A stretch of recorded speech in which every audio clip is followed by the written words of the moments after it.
नमस्कार प्यारे बच्चों, मैं ललित कुमार आप सभी का स्वागत करता हूं अपने YouTube चैनल पे। विद्यार्थियों, आपको एक सीट जो है प्रतिदिन की रूल एंड रेगुलेशन के तहत आपको भेजी जा रही है। आप करंट अफेयर की सीट के साथ साथ में आपको इंग्लिश की जो मॉक टेस्ट है और जो आपका जीके का मॉक टेस्ट है, जो आपका इंग्लिश का वर्ड पावर है, मैथ का मॉक टेस्ट, तो इस प्रकार से आपको सुबह मॉर्निंग में 7 बजे ये सीट मिलेगी। आप उस पर काम करिए। अगर कोई वोकैबुलरी की सीट होती है, जीएस की सीट होती है, तो उस सीट को हम सॉल्व भी कराएंगे, यानी उस सीट को शाम को आपको आंसर सीट के साथ साथ में एक उसका डिस्कशन वीडियो मिलेगा, जिससे आप उस सीट के अतिरिक्त जो चीज़ें हैं उससे रिलेटेड कुछ अतिरिक्त चीज़ें आप सीख पाएंगे। तो वही हम काम करने जा रहे हैं अभी। तो ये जो क्लास है ये उन बच्चों के लिए जिन बच्चों ने उस सीट को पढ़ा है, जो वर्ड पावर की फर्स्ट सीट आपको दी गई है उसमें 10 वर्ड्स दिए हैं और हमारा एक ही टारगेट रहता है कि सिनोनिम्स और एंटोनिम्स में आप पूरा फोकस जो है सिनोनिम्स पे करें। और ये जो वर्ड पावर है इसको हम जितना ज़्यादा बढ़ा लेंगे बच्चों, कहने का मतलब है कि सिनोनिम्स जो है अगर हम उन्हीं को रेगुलर पढ़ते रहें, एंटोनिम्स हमें पढ़ने की ज़रूरत नहीं पड़ेगी। अगर आप एंटोनिम्स भी पढ़ते हैं, सिनोनिम्स भी पढ़ते हैं, तो एक साथ दो काम करते हैं जिससे आपको कन्फ्यूजन क्रिएट होता है, तो वो दिक्कत आपको नहीं आएगी। आप कोशिश करिए आपका word power day by day बढ़ता चला जाए, यानी आपको प्रत्येक वर्ड का मीनिंग अगर पता है तो आप अपोजिट भी कर लेंगे। फॉर्मेशन पे मैं पहले भी चर्चा कर चुका हूं, तो आज मैं चर्चा करूंगा कि जो वर्ड्स आपको सीट में आज दिए गए हैं उन वर्ड्स में क्या हम कैसे उनको याद करें और किस प्रकार से हम उसमें और सिनोनिम्स वगैरह बढ़ा सकते हैं, और हमें फॉर्मेशन का किस प्रकार ध्यान रखना है उस पर हम बात करेंगे। जैसे कि पहला वर्ड आपका दिया हुआ है, और सबसे अहम बात यह है कि बहुत सारे बच्चे हमारे जो सीट पढ़ रहे होते हैं उस समय उनको वर्ड का प्रोनाउंसिएशन करने में बहुत मुश्किल आती है। तो मैं आपको बताऊंगा किस प्रकार से बड़े वर्ड का प्रोनाउंसिएशन हम बहुत शॉर्ट फॉर्म में कर सकते हैं। उसको हम 2 से 3 भागों में, जितना बड़ा वर्ड होगा उतने ही भागों में उसको तोड़ देंगे। तो यहाँ पर बच्चों लिखा हुआ है, देखिए अगर एक साथ पढ़ेंगे प्रॉब्लम हो रही है, तो आप इसको एक्रीमनी, एक्रीमनी दिया हुआ है और ये जो है एक नाउन है, इसका मतलब तीखापन होता है। अब आप देखेंगे बच्चों यहाँ पर बैड ब्लड भी दिया हुआ है, तो इसका मतलब तीखापन या आपसी वाद विवाद से है, इसका मतलब दुश्मनी से है। तो कहने का मतलब ये है। अगला एनीमनी दिया हुआ है, तो आप देखिए इसको एक्रीमनी और एनीमनी दोनों आप ठीक है रिलेट कर सकते हैं।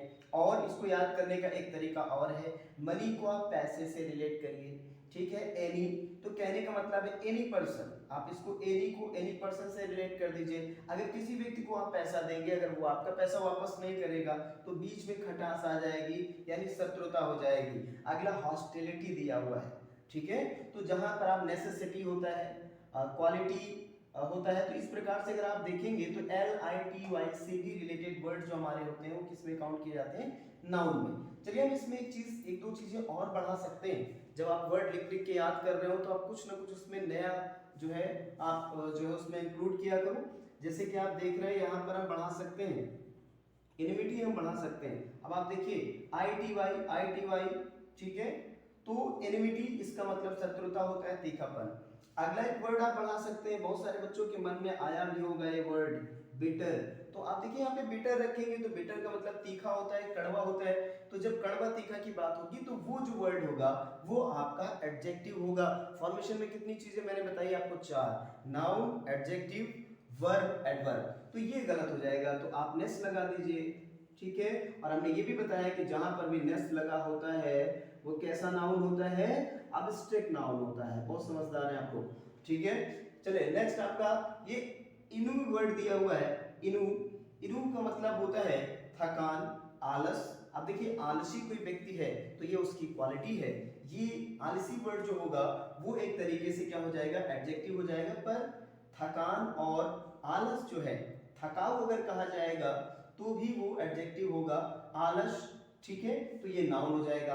अब बहुत सारे बच्चों के दिमाग में आ सकता है कि सर आलस का हमने लेजी पढ़ा है, तो आप लेजी मत लिखिए, यहाँ पर क्या कर दीजिए, लेजीनेस कर दीजिए, लेजीनेस हो जाएगा, ठीक है। आपने यहाँ पर टीडियम, ठीक है, एक यू हटा दीजिए, टीडियम है। अगर इसको आप टीडियस कर देते हैं तो IOUS से मोस्ट ऑफ, मैंने बताया इंडस्ट्रियस होता है, मेहनती होता है, ये मोस्ट ऑफ बच्चों क्या बनता है, एडजेक्टिव बनता है।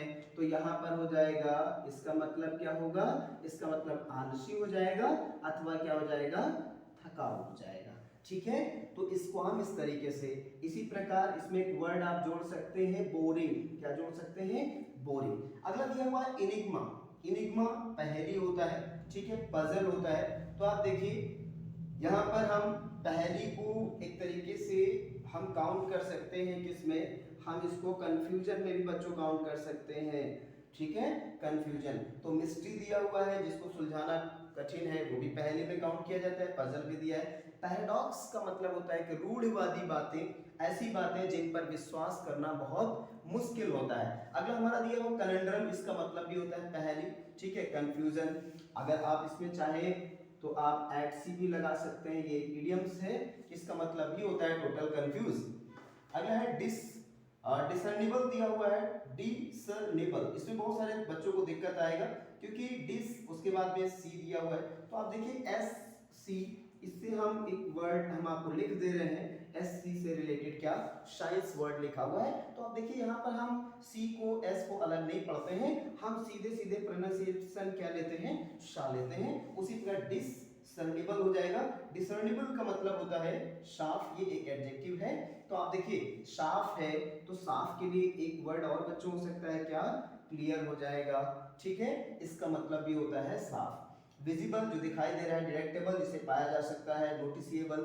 ठीक है, तो इस तरीके से आप और भी वर्ड इसमें बढ़ाएंगे, और जो भी वर्ड आप बढ़ाएंगे वो प्लीज आप उसको कमेंट बॉक्स में जरूर लिखें, मैं उसको रेक्टिफाई करूंगा, चेक करूंगा कि आपका फॉर्मेशन, आपका वर्ड सही है या गलत है। नेक्स्ट आपका दिया है ऑस्पिशियस। अब आप देखिए आई ओ यू एस आ गया, मैंने कहा था आई ओ यू एस जहां पर आता है, ठीक है, ये देखिए आई ओ यू एस, तो इसका मतलब है मोस्ट ऑफ क्या होगा, एडजेक्टिव होगा, शुभ मंगल। तो यहाँ पे और वर्ड आप बढ़ा सकते हैं बच्चों, एक लकी बढ़ा सकते हैं, भाग्यशाली में जितने भी वर्ड्स आते हैं आप बढ़ा सकते हैं। तो इस प्रकार आप कंटिन्यूअसली हमको कमेंट बॉक्स में बहुत सारे वर्ड लिखेंगे जो इससे रिलेटेड होंगे, मैं आपका चेकआउट करूंगा, ठीक है, कि आपका कितना सही है, कितने वर्ड सही है, कितना फॉर्मेशन सही है। चलिए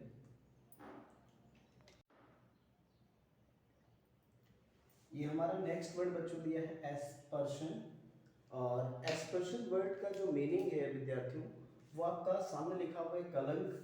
तो देखिए कलंकी अगर यहाँ पे लिखा होता तो या गलत व्यक्ति होता, नॉटी व्यक्ति होता, तो उसको हम जो है काउंट करते, वो हम एडजेक्टिव में काउंट करते, पर यहाँ पे ये वर्ड क्या होगा, नाउन होगा।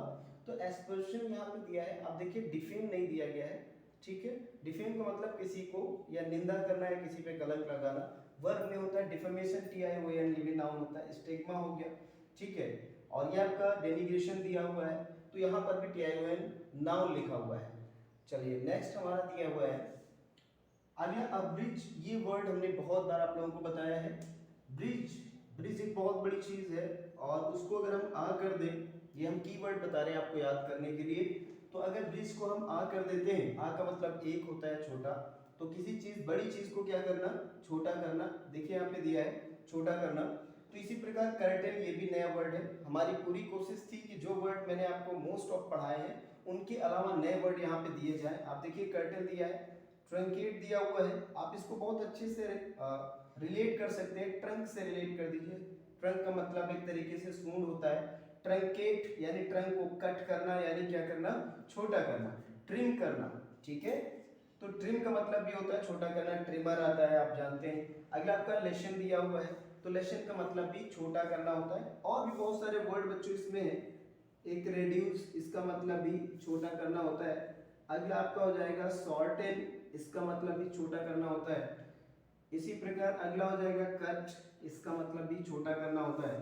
तो इस प्रकार से आप भी कुछ वर्ड पढ़ाइए और मुझे कमेंट करिए। नेक्स्ट आपका एल्यूट दिया है, एल्यूट का मतलब इंडिकेट करना, संकेत देना। तो संकेत करना या संकेत देना ये एक वर्ब है, पहली चीज करना या होना जहां पर पाया जाता है वो वर्ब होता है। नेक्स्ट आपका दिया है refer to, refer to suggest, सलाह देना, हिंट एट, किसी को जो है बताना। इम्प्लाई का मतलब भी होता है संकेत करना। तो यहाँ पर आप एक वर्ड अपना जोड़ सकते हैं, ये हो जाएगा इंडिकेट, इंडिकेट हो जाएगा, इसका मतलब ही होता है संकेत करना। इंडिकेटर लगे होते हैं गाड़ी में, आप देखते हैं तो उसके माध्यम से आप संकेत करते हैं कि मैं लेफ्ट साइड घूम रहे हैं या राइट साइड घूम रहे हैं। नेक्स्ट हमारा स्पेसियस दिया है, ये थोड़ा सा कंफ्यूजिंग वर्ड है बच्चों।